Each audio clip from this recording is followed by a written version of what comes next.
Buenas noches, tardes, noches con todos y todas. Bienvenidos a la Alianza Francesa de Quito.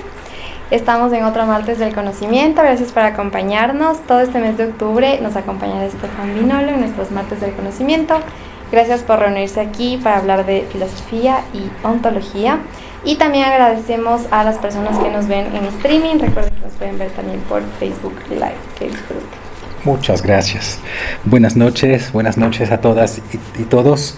Bienvenidos una vez más a la Alianza Francesa de Quito. Muchas gracias por estar aquí esta noche para la tercera sesión de nuestro pequeño seminario de introducción a los grandes temas de la ontología. ¿Se acuerdan de que de momento hemos visto en la sesión 1 cómo entraban en filosofía tanto el problema del ser como el problema de la nada? Y en la segunda sesión de la semana pasada habíamos intentado ver si es que era posible y tal vez además necesario introducir en el campo de la filosofía y en el campo de la ontología otros conceptos que no sean únicamente el concepto de ser y el concepto de nada. Y se acuerdan que habíamos intentado ver en qué medida era también interesante pensar que algo pueda existir, aunque sea de manera paradójica, entre el ser y la nada, y es lo que con Aristóteles habíamos visto como el ser en potencia o la potencialidad.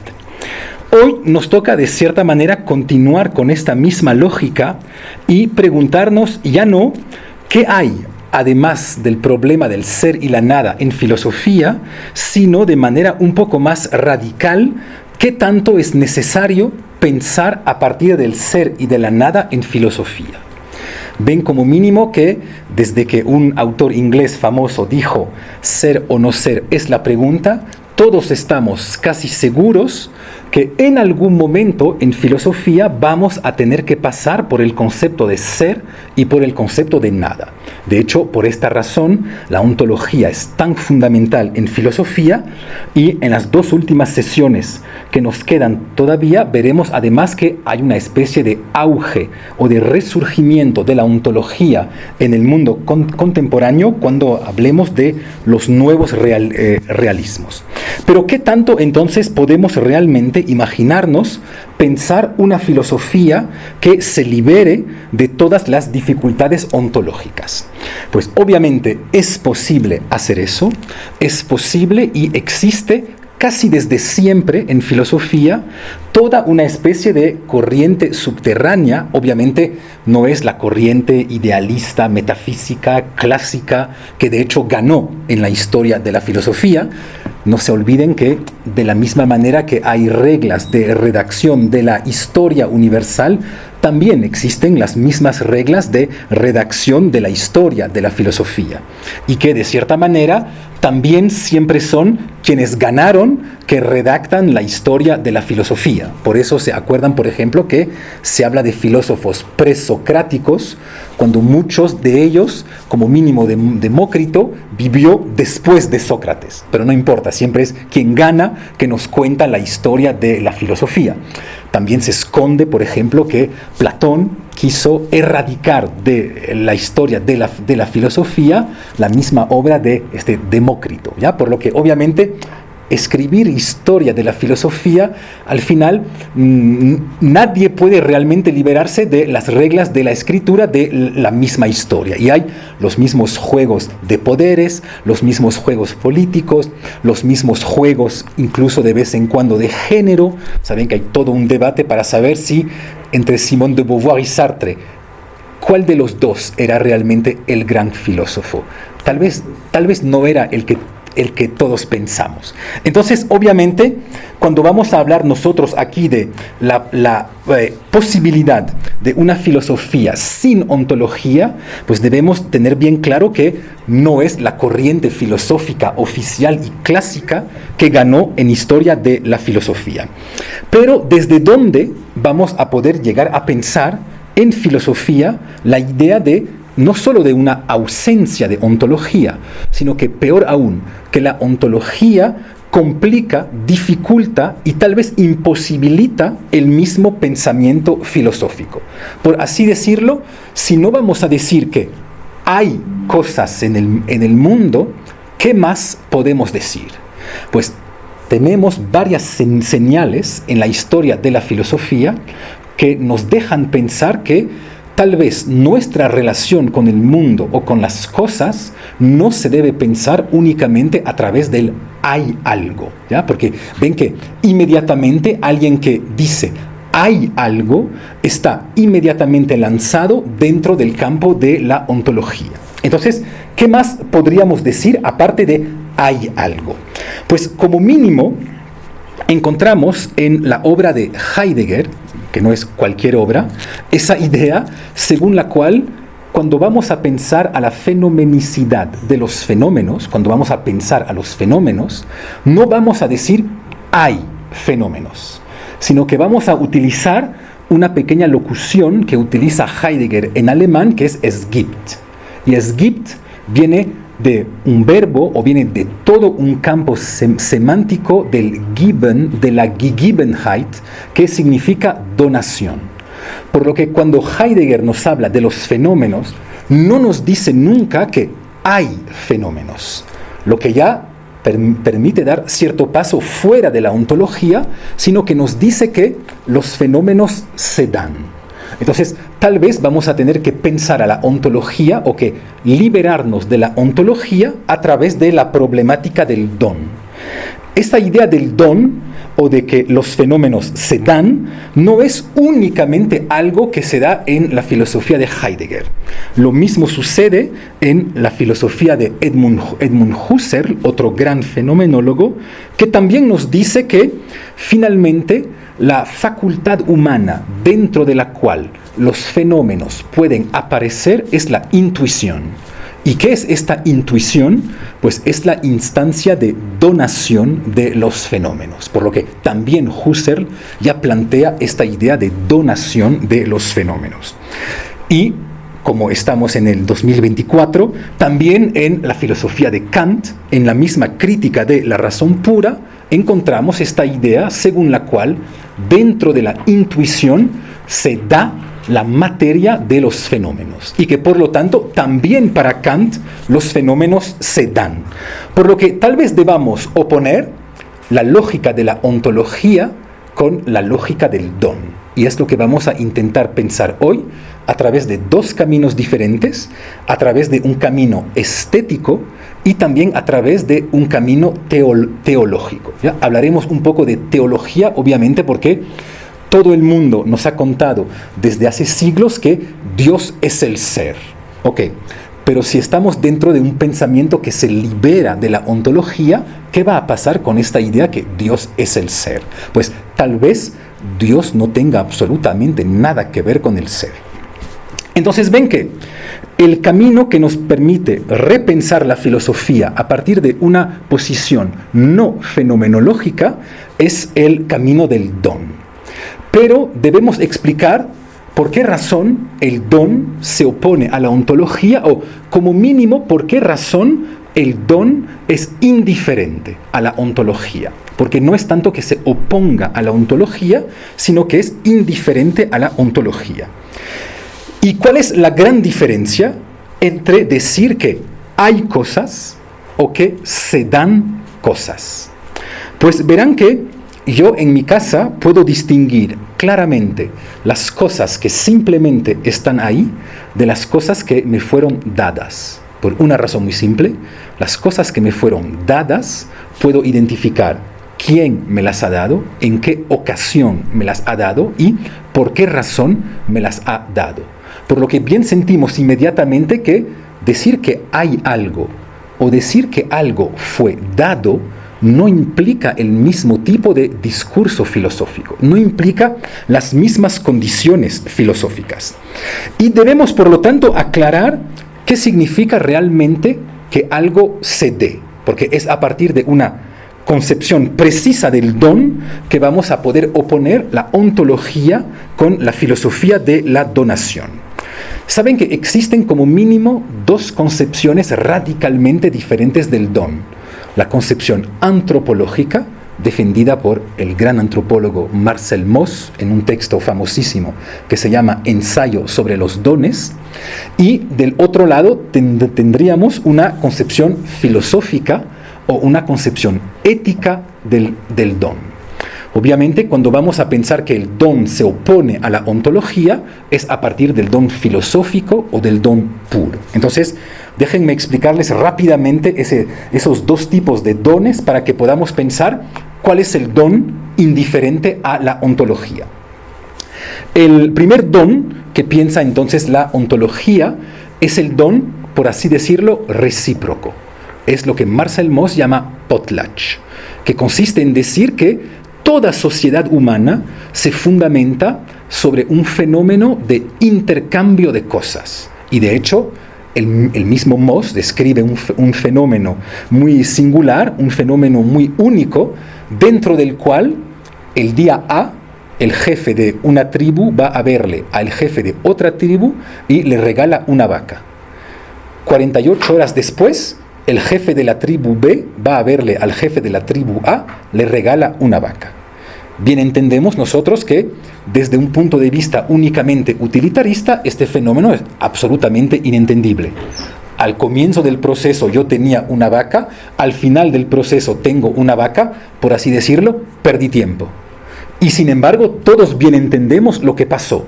En realidad, no se han intercambiado vacas, sino que hemos estado intercambiando reconocimiento social. El simple hecho que yo acepte intercambiar contigo y no matarte, significa que te estoy reconociendo como miembro de alguna comunidad de paz. Este ejemplo de Marcel Mauss, todos lo han experimentado alguna vez en los bares. ¿Ya? La filosofía también está en los bares. ¿Ya? Con esta idea, según la cual bien podríamos imaginar en un grupo de amigos que cada uno en un bar se pague sus propias cervezas. Pero en realidad nunca pasa eso. Lo que suele pasar es que cada miembro del grupo paga una ronda a la totalidad de los amigos. Ven que financieramente es exactamente igual. Tomo el mismo número de vasos que pagué. Recibo tanto como di. Sin embargo, bien entendemos que socialmente es radicalmente diferente. Porque por el simple hecho de pagar una ronda a todos, estoy marcando los límites y las fronteras del grupo. Y por lo tanto, los límites y la frontera de la reciprocidad y del reconocimiento. Pues ven que este tipo de don, o este don recíproco, este don antropológico, que existe en todas las sociedades humanas y que de hecho manejamos todos extremadamente bien. Por ejemplo, verán que en la universidad en la cual doy clases, de vez en cuando un profesor se va al extranjero y al regresar siempre le trae algo al rector. Le trae algo al rector, va a verle al rectorado y le da el regalo. Pues todos bien entendemos que no es un don, es una persona que bien entendió Marcel Mauss. Es decir, yo le doy algo al rector, por lo tanto, él está en deuda conmigo. En algún momento deberá devolverme algo. Tal como bien lo dice la lengua española, los favores, así como las invitaciones, se devuelven. Es decir, que damos y devolvemos. Siempre estamos creando deudas y anulando deudas. Bueno, obviamente, este don antropológico no es el don que nos permite salir de la ontología. Por una razón muy simple, pues que dentro de este don circulan objetos. Están realmente circulando cosas que son. Por lo que obviamente este don antropológico se fundamenta sobre una ontología, sobre como mínimo una teoría de los objetos. Deberíamos entonces imaginar, para pensar salir de la ontología, un don que no tenga absolutamente nada que ver con el hecho de dar objetos. Y eso lo encontramos en la fenomenología de la donación de un autor que se llama Jean-Luc Marion, que estableció desde hace años una gran fenomenología de la donación y que consiste en decir lo siguiente: para que el don, tal como nosotros quisiéramos pensarlo, es decir, el don no recíproco, pueda existir, vamos a tener que pensar tres condiciones paradójicas. Tres condiciones que justamente la ontología no puede pensar. Primero, este don ético o este don absoluto implica que no circulan entre nosotros objetos. No doy objetos, no damos objetos. Si no, eso nos haría recaer en la ontología. Y de hecho, todos bien sabemos, por eso la tesis de Marion es de cierta manera evidente. Todos bien sabemos que los grandes dones que hacemos en nuestras vidas nunca son dones de objetos. Los grandes dones son dar la vida, dar la muerte, dar el poder a alguien, dar amor, darle tiempo a alguien, darle atención a alguien. Pues bien, ven que todas esas cosas no son propiamente objetos. Son cosas que tal vez no tienen realmente que ver con el problema del ser y el problema de la nada.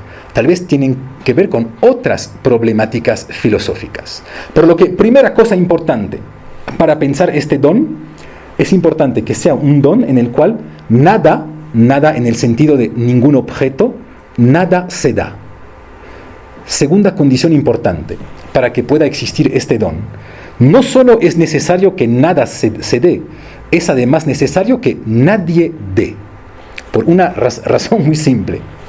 Si yo tengo la clara conciencia que le estoy haciendo un don a alguien, de manera necesaria es un don recíproco.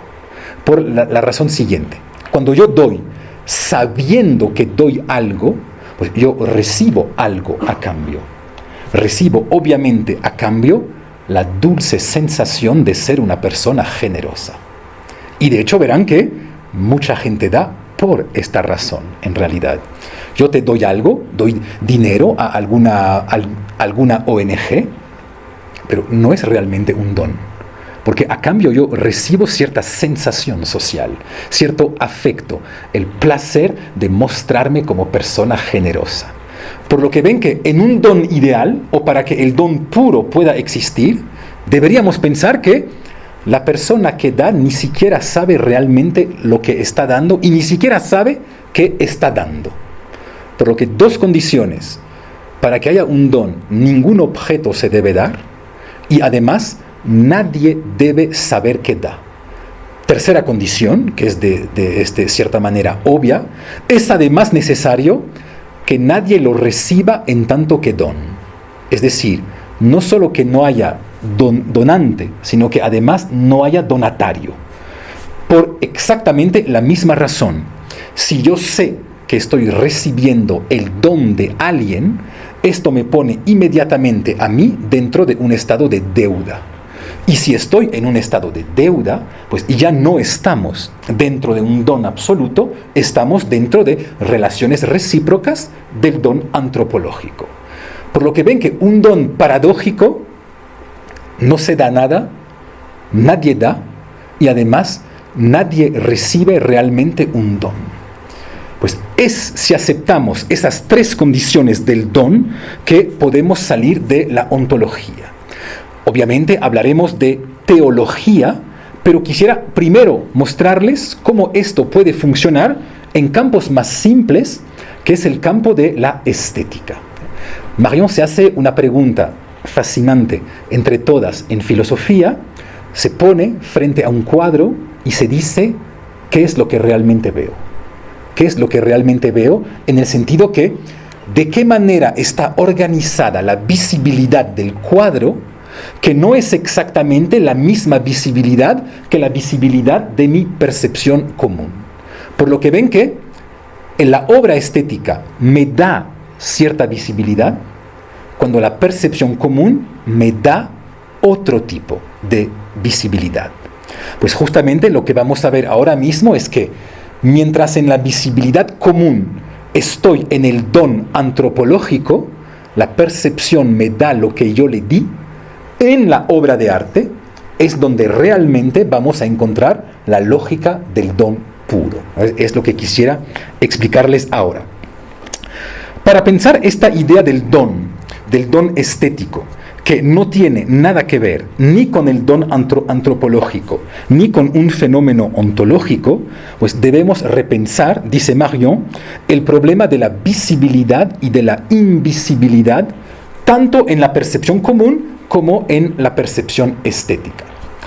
De hecho, puedo adelantarles ya algo que les permite tal vez entender que la estética o la percepción estética no tiene que ver con la percepción común y no tiene que ver con la ontología.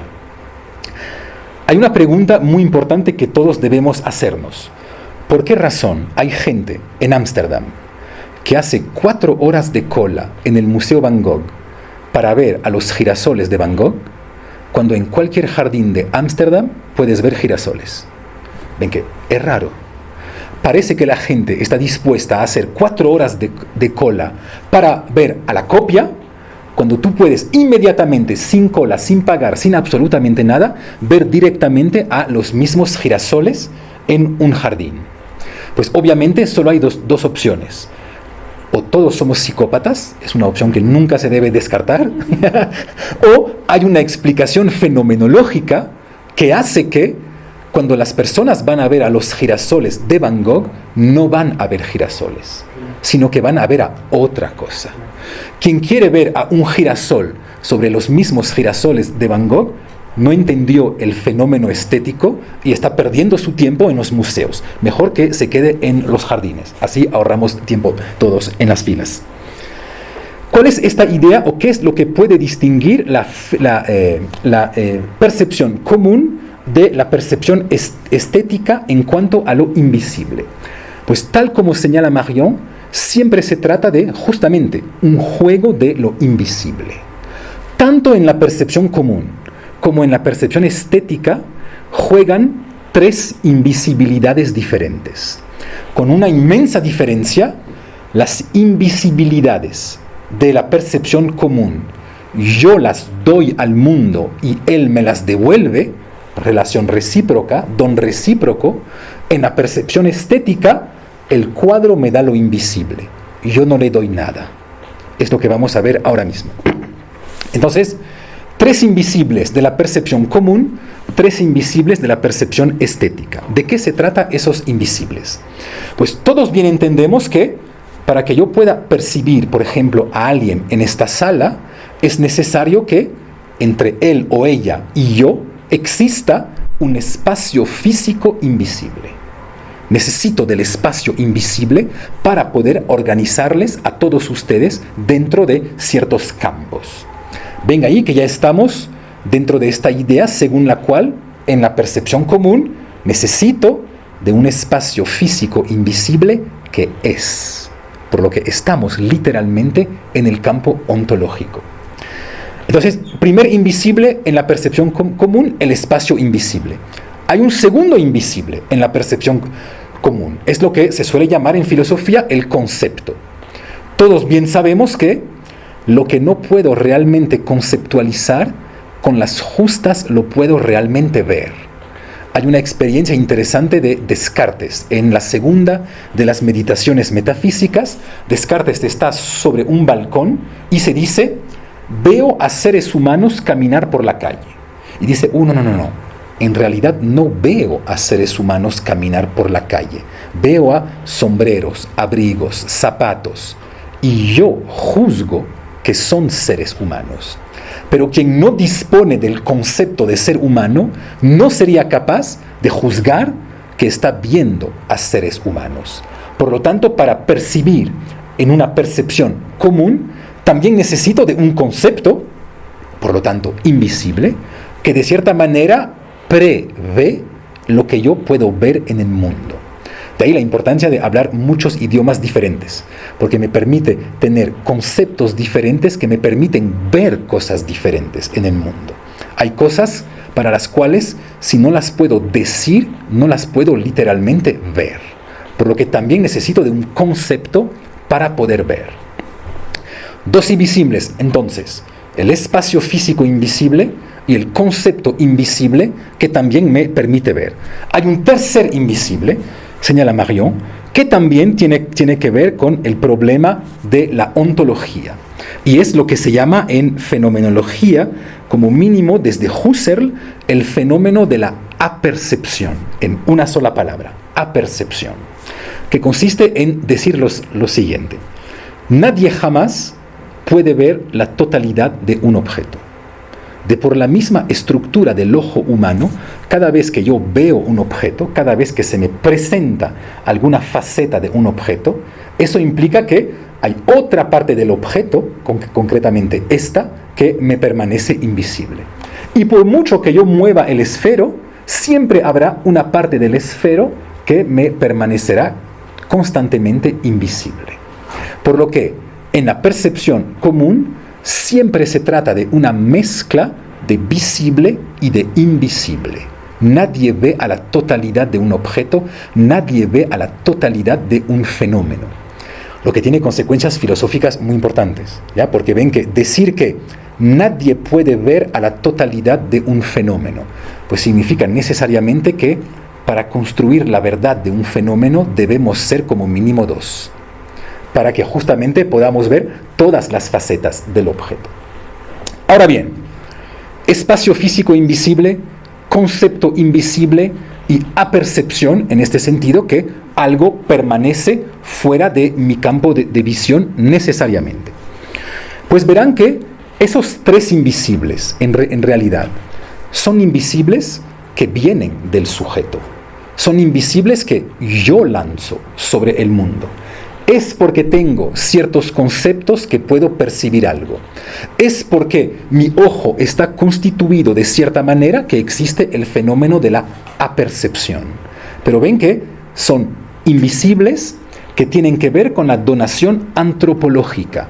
Yo lanzo cierta invisibilidad sobre el mundo y el mundo me devuelve cierta visibilidad dentro del intercambio recíproco del cual hemos hablado ya. Pues miren cómo la visibilidad estética funciona de manera exactamente contraria. Los tres invisibles de la visibilidad estética desaparecen completamente. Por una razón, uno, el espacio físico. Todos hemos visto algún cuadro que presentaba planos organizados de manera diferente, con cierta profundidad, etcétera, etcétera. Pero bien sabemos que, sin embargo, el cuadro está en dos dimensiones. Por lo tanto, el espacio que mi ojo puede recorrer sobre el cuadro no es un espacio físico. Es, por así decirlo, un espacio intencional, un espacio de la conciencia. El espacio de la perspectiva, para retomar el vocabulario de la ontología, el espacio de la perspectiva no es en el mundo material. Es un espacio que yo puedo recorrer mentalmente.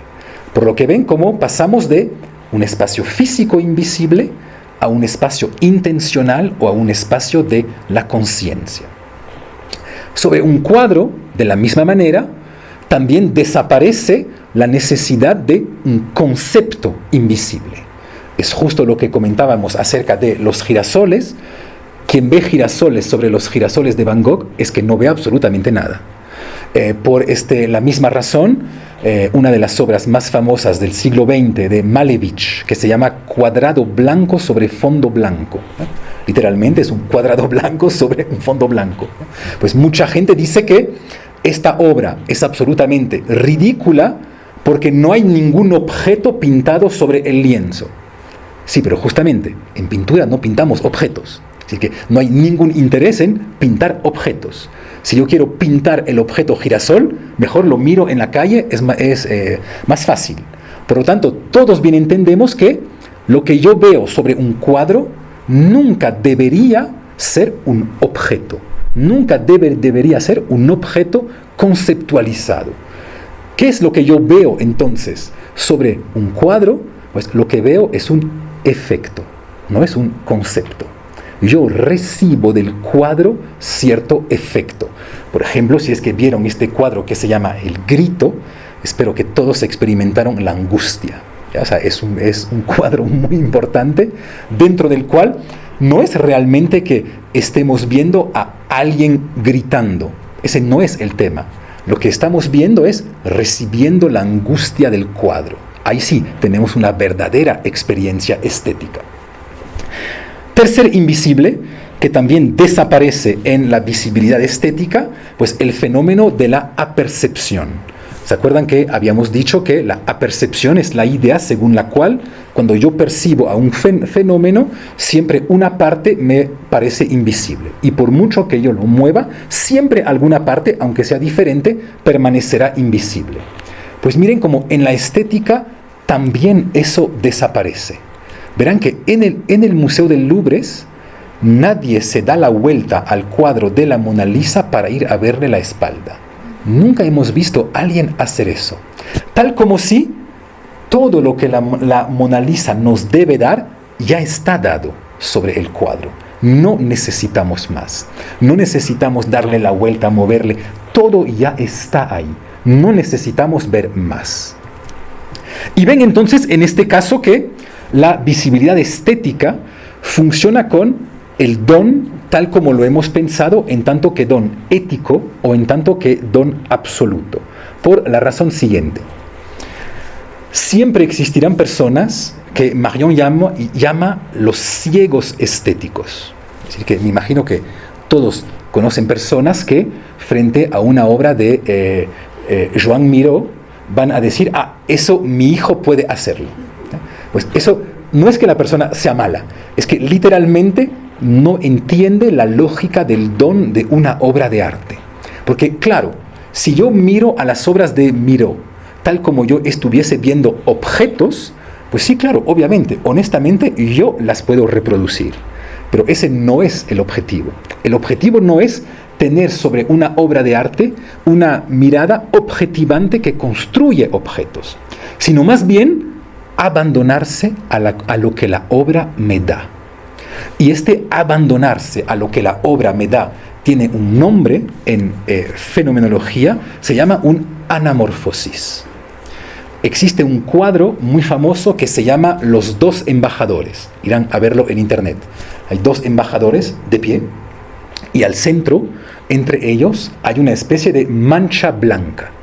Y obviamente, como el cuadro se llama Los embajadores, pues cuando lo vemos así nomás, pues este cuadro habla de diplomacia, de paz, etcétera, etcétera.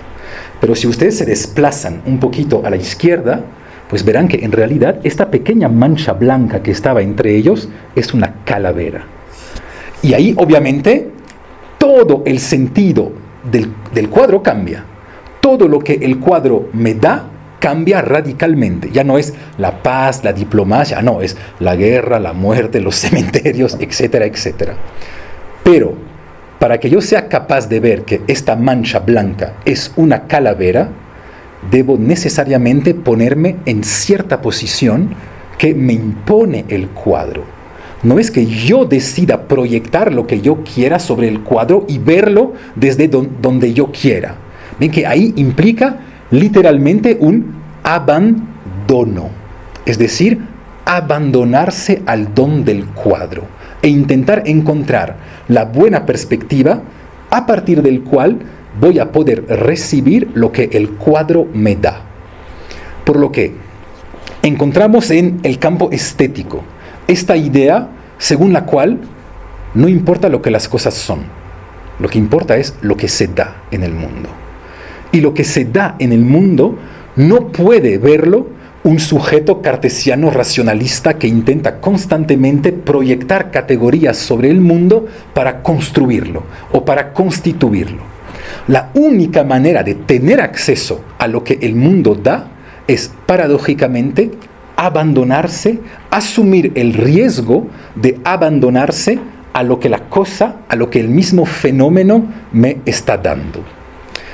Y eso es algo que todos conocemos, todos tenemos cierta experiencia práctica de eso, no solo en estética, sino también en el campo amoroso. El campo amoroso que es fundamental en filosofía, puesto que el amor forma parte de la misma definición de la filosofía. Me imagino que todos escucharon alguna vez a alguien decirles, muéstrame que me amas. Más grave aún, demuéstrame que me amas. Ahí corran, huyan, por la razón siguiente. Bien ven que nadie puede mostrarle o demostrarle, peor aún, a alguien que le ama. ¿Por qué razón? Pues porque el amor es un don. Por lo tanto, el amor es un anamorfosis, exactamente tal como el cuadro de Los dos embajadores. Imaginemos que yo intente demostrarle a mi esposa que le amo regalándole cosas. Obviamente, hacerle regalos a alguien no demuestra absolutamente nada. Imaginemos que yo intente demostrarle que le amo dándole muchísima atención. Yo conozco gente que le da mucha atención a personas ancianas esperando que su nombre aparezca en el testamento. Por lo que prestar atención tampoco demuestra amor. Imaginemos que yo le diga a mi esposa, voy a suicidarme por ti ahora mismo. Me suicido. Pues eso tampoco le demuestra que realmente le amo. Tal vez para ella le demuestra que yo sufría de alguna patología mental extremadamente grave. Por lo que cualquier acción que yo haga nunca podrá ni mostrar ni tampoco demostrar que yo le amo. ¿Cuál es la opción para que ella pueda eventualmente ver fenomenalizarse o manifestarse en el mundo el fenómeno amoroso? Pues la única opción la tiene ella, que ella asuma exponerse al riesgo del campo amoroso. Si ella asume el riesgo, pero es un riesgo, claro, si ella asume el riesgo de recibir cualquier gesto mío como un gesto amoroso, entonces incluso un silencio mío puede aparecer como un gesto amoroso. Incluso una ausencia mía puede aparecerle como un gesto amoroso. Por lo que ven que, a diferencia de la ontología, y ahí se opone ontología y don, a diferencia de la ontología en la cual yo soy el sujeto, por decirlo en términos kantianos, yo soy el sujeto trascendental que proyecta categorías sobre el mundo y organiza al mundo. Pero yo soy el centro de todo, yo soy el sujeto central. Ven que el don supone un sujeto exactamente contrario. Ya no un sujeto que domina al mundo, sino un sujeto que asume el riesgo de someterse al mundo. Y hay ciertas cosas que, para que aparezcan, debemos necesariamente someternos a ella. Es el caso amoroso, pero también es el caso estético con los famosos ciegos estéticos. Pues, de la misma manera que hay ciegos estéticos, hay también ciegos sentimentales. Hay personas que nunca podrán ver que les estamos amando, porque no quieren exponerse al riesgo de abandonarse a la posibilidad amorosa, abandonarse al riesgo amoroso. Último punto del cual quiero hablarles hoy, acerca de esta idea de la filosofía que nos permite eventualmente liberarnos del campo del ser, obviamente el campo divino, el concepto de Dios. El concepto de Dios que, como mínimo, desde cierta lectura de la Biblia, fue asimilado al concepto de ser, el ser supremo, el ser como tal, etcétera, etcétera. Pues para poder pensar cómo tal vez incluso Dios deba ser liberado de la ontología y por lo tanto y llevarnos más bien al campo del don, podemos retomar el anuncio nietzscheano de la muerte de Dios. ¿Ya? Me acuerdo la primera vez que leí el texto de Nietzsche con esta idea que Dios ha muerto. Me acuerdo haber regresado a casa y haberle dicho a mi madre, que es bastante católica, mamá, deja de hablarnos de eso, Dios ha muerto, ya, libéranos de eso. Y me acuerdo que ella me contestó, qué bueno, Stefan, que te has enterado, porque nosotros lo sabemos desde hace 2000 años. No solo falleció, sino que además resucitó. Así que, entérate un poco más. Y de hecho es cierto que este concepto de muerte de Dios es un concepto extraño, porque puede plantearse a través de dos lecturas radicalmente diferentes. Obviamente, la muerte de Dios puede significar que por fin nos hemos liberado de Dios en filosofía y podemos comenzar a pensar sin Él. Esa sería la lectura atea de Nietzsche. Pero podemos pensar otra lectura de Nietzsche, tal vez más interesante, que consistiría en decir, cuando decimos que Dios ha muerto, ¿de qué Dios estamos hablando? ¿Cuál es el Dios que realmente falleció? Y, obviamente, una lectura católica o marioniana, que es lo mismo, de Nietzsche, pues consistiría en decir, por fin Nietzsche mató al Dios del ser, al Dios de la metafísica, para permitirnos plantear la verdadera pregunta de Dios en filosofía, que es la pregunta del Dios en tanto que don. Entonces, liberarnos de este Dios del ser. Obviamente, eso plantea una dificultad muy fuerte, es que clásicamente todos bien sabemos que Dios está vinculado con el ser. Por lo que debemos pensar de dónde viene esta idea que Dios es el ser, a ver si se puede eventualmente deconstruir. Y el hecho que Dios venga del ser viene de dos fuentes diferentes. Primero viene de la misma metafísica de Aristóteles. Cuando Aristóteles dice en un libro sumamente extraño, sumamente raro, hace una afirmación extremadamente fuerte, según la cual la teología, la ontología y la filosofía primera tienen el mismo objeto. Ven que es algo sumamente raro porque no pensaríamos inmediatamente que la ontología y la teología tienen el mismo objeto, o como mínimo que no en el campo católico tienen el mismo objeto, por una razón muy simple. Yo no conozco a nadie que se confiese a una causa eficiente. Yo no conozco a nadie que le rece a un motor inmóvil. Yo no conozco a nadie que se haya casado frente a una causa sui, a una causa primera. Por lo que todos bien sentimos de manera casi, digamos, intuitiva, que el Dios de la metafísica de los griegos y el Dios de la Biblia tal vez no sean para nada el mismo Dios. Obviamente, podríamos decir que es la misma culpa de Santo Tomás de haber intentado, pues, helenizar el Dios bíblico. Por lo tanto, es un error de los mismos teólogos, ¿ya? O sea, en este caso no son los filósofos. Pero ven que todos sentimos que el Dios de la metafísica y el Dios de la Biblia tal vez no sean exactamente el mismo.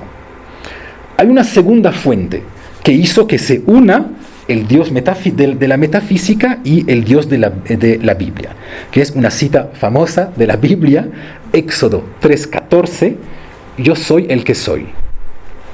Bueno, obviamente, como cualquier frase de la Biblia, plantea dificultades de traducción tremendas y muchas personas afirman que el yo soy el que soy no es la buena frase en realidad, sino que más bien deberíamos proponer yo soy quien soy. Ven que en este caso, si pensamos a través de yo soy quien soy, ya no estamos en el campo de la ontología metafísica del ser, de la causa, etcétera, etcétera, sino entramos una vez más dentro de un Dios persona, dentro del Dios que ya no responde a la pregunta ontológica ¿qué eres?, sino que responde a la dificultad ética ¿quién eres? No es para nada el mismo camino, no es para nada la misma dificultad.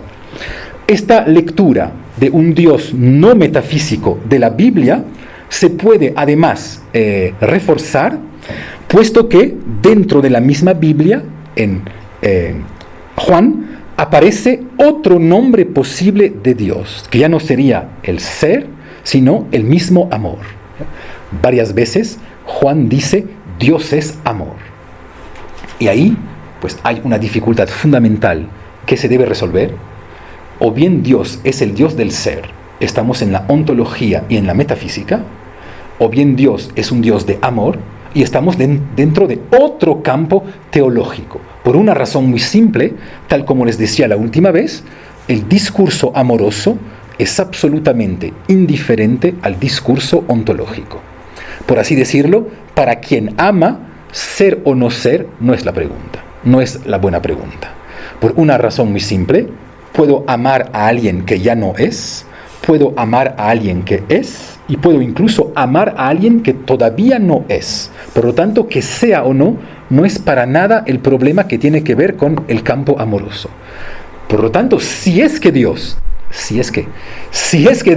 es amor, entonces debe ser necesariamente un Dios liberado del mismo problema ontológico.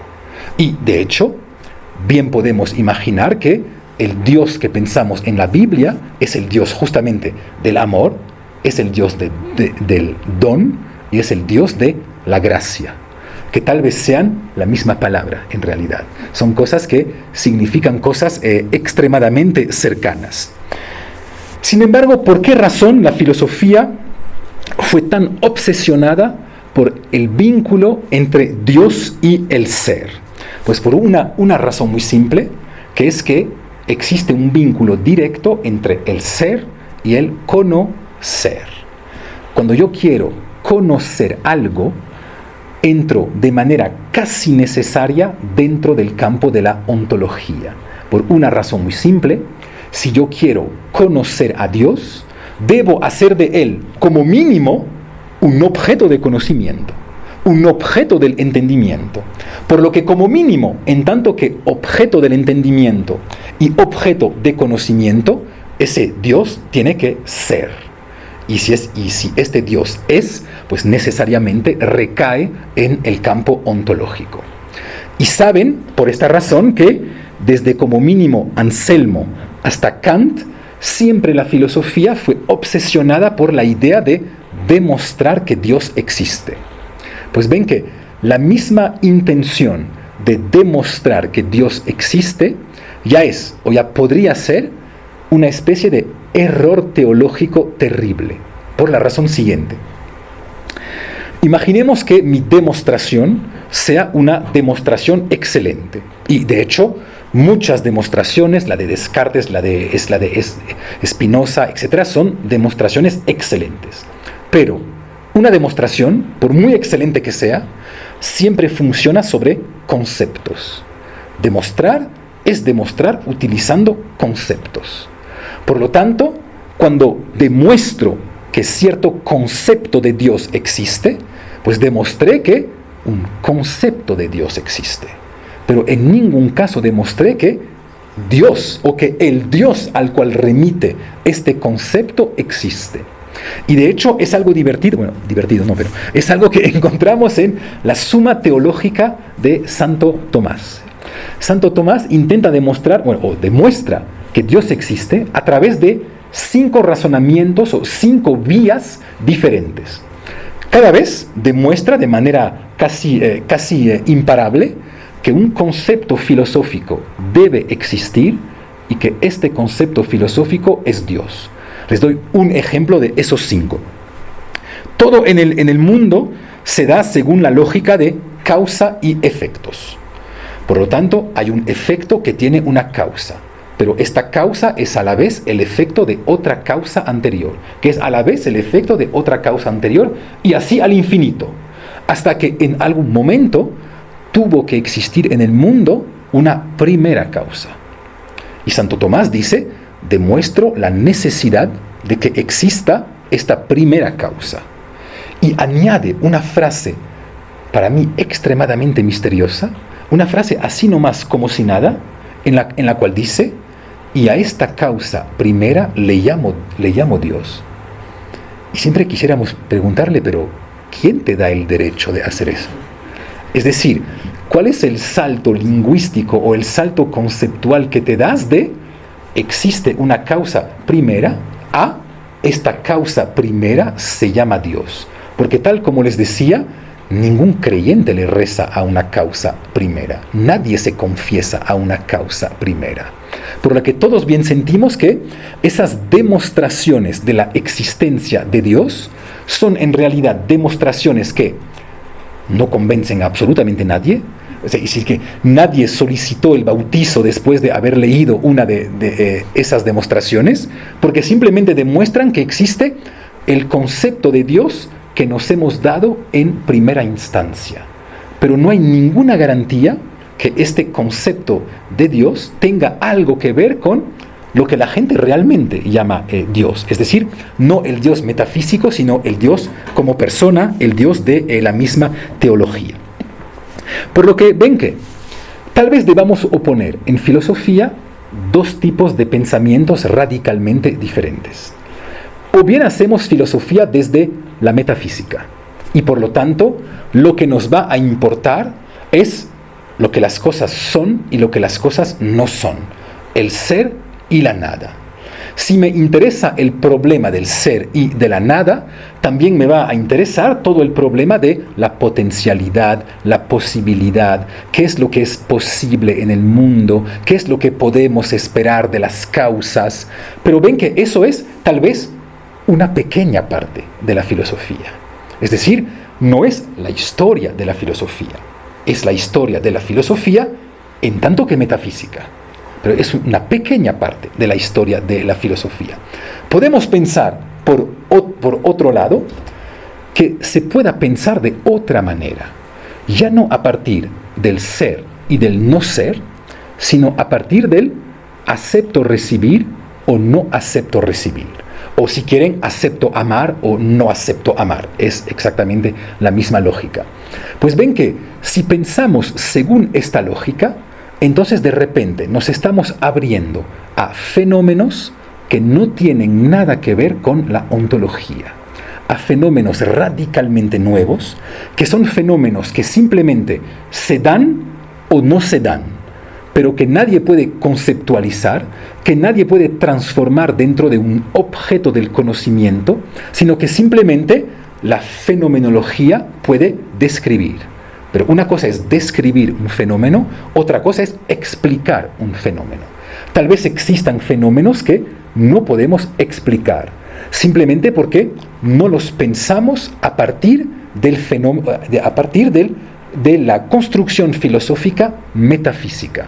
Les doy un ejemplo muy simple de algo que escaparía a la ontología. Es el famoso concepto de acontecimiento. ¿Saben qué? En muchas filosofías contemporáneas existe el concepto de acontecimiento. Derrida, Marion, Rancière, Badiou, muchos filósofos piensan a la luz del acontecimiento. Pues, ¿qué es un acontecimiento? Pues es justamente algo que se da sin que podamos, sin embargo, decir que es. Porque si decimos que es, deberíamos vincularlo con toda una serie causal que lo ha producido. Pues hay ciertos fenómenos para los cuales, al parecer, no podemos vincularlos con el mundo. Y no podemos vincularlos con el mundo por una razón muy simple, y es que no se dan como fenómenos en el mundo, sino que se dan en tanto que mundo. Les doy un ejemplo simple. Espero que todos pasaron alguna vez, y además espero que pasaron varias veces, por rupturas amorosas terribles, ¿ya? Que es una experiencia filosófica extremadamente importante. Es una experiencia fenomenológica. Ven que en una ruptura amorosa entendemos que la ontología no es el problema, que el ser y la nada no es la gran dificultad filosófica, por una razón muy simple. Antes de mi ruptura amorosa, en el mundo existía mi casa, mi universidad, los buses, los parques, etcétera, etcétera. Después de mi ruptura amorosa, pues sigue existiendo en el mundo mi departamento, los buses, la casa, la universidad. Por lo que en realidad, antes de esta ruptura y después de esta ruptura, no cambió absolutamente nada en el mundo. Ningún objeto del mundo desapareció. Ningún objeto se añadió al mundo. Y sin embargo, todos sabemos que en una ruptura amorosa todo cambia. Pero, ¿qué es lo que cambia? De vez en cuando vienen estudiantes míos a decirme: profe, mi novia me dejó, es el fin del mundo. Pues fenomenológicamente no es tan falso. No es tan falso fenomenológicamente, porque lo que constituye un mundo son las diferentes redes de significaciones con las cuales yo constituyo un mundo. Y es literalmente eso que en una ruptura amorosa cambia. Obviamente, ontológicamente, el restaurante que estaba abajo de mi casa sigue estando ahí. La ontología no puede entender lo que pasó. Y sin embargo, yo bien sé que este restaurante en el cual tuvimos nuestra primera cita de repente apesta. No es el mismo restaurante. Pero claro, ontológicamente es el mismo. Así, pero fenomenológicamente ya no es el mismo. Ese autor que tanto leíamos y del cual tanto hablábamos, no quiero ni abrir su libro, me parece un pésimo autor. De repente, lo odio. Obviamente, el libro ontológicamente no se modificó, pero todo se modificó.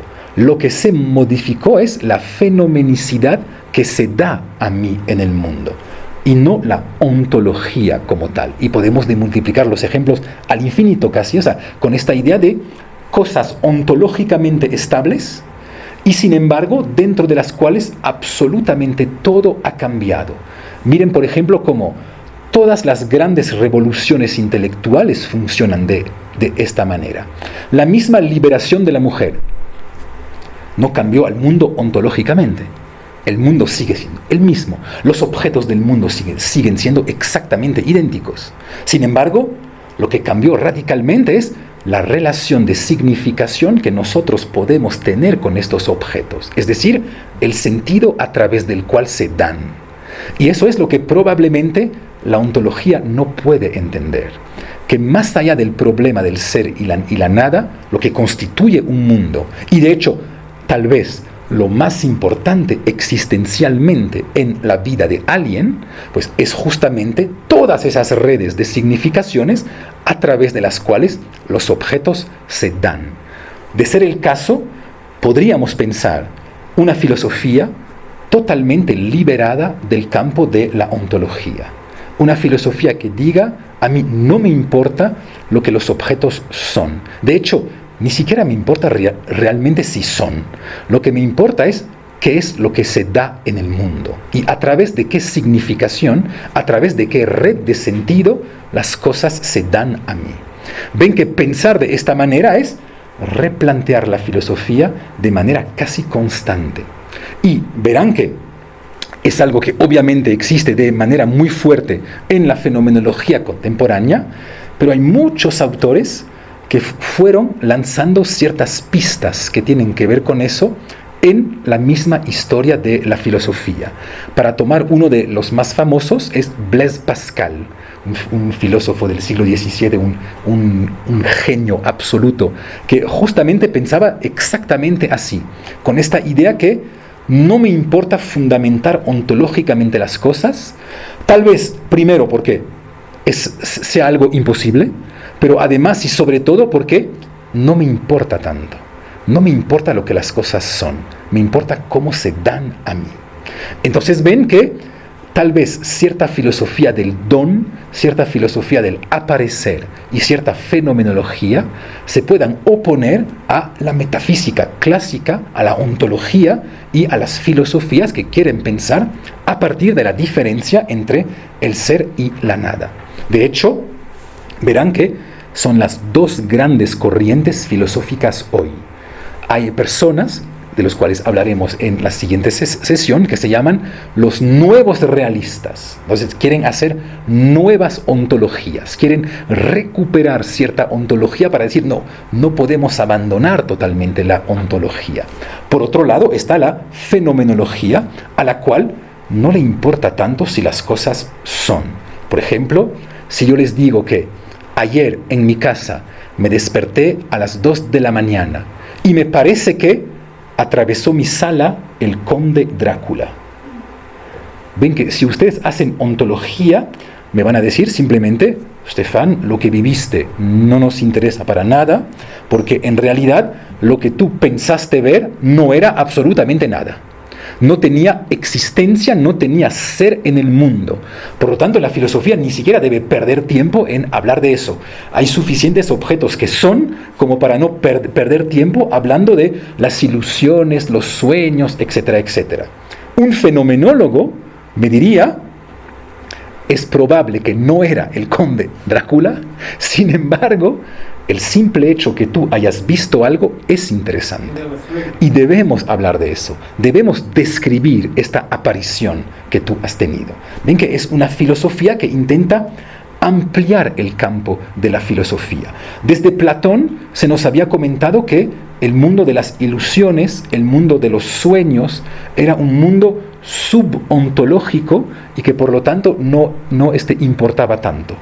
De hecho, muy poco Platón habla de lo que hay dentro de la caverna, de las sombras, de la gente encadenada. Pues hacer el otro tipo de filosofía que no es ontología, es decir, no me importa tanto salir de la caverna. Porque de hecho, tal vez fuera de la caverna solo hay otra caverna.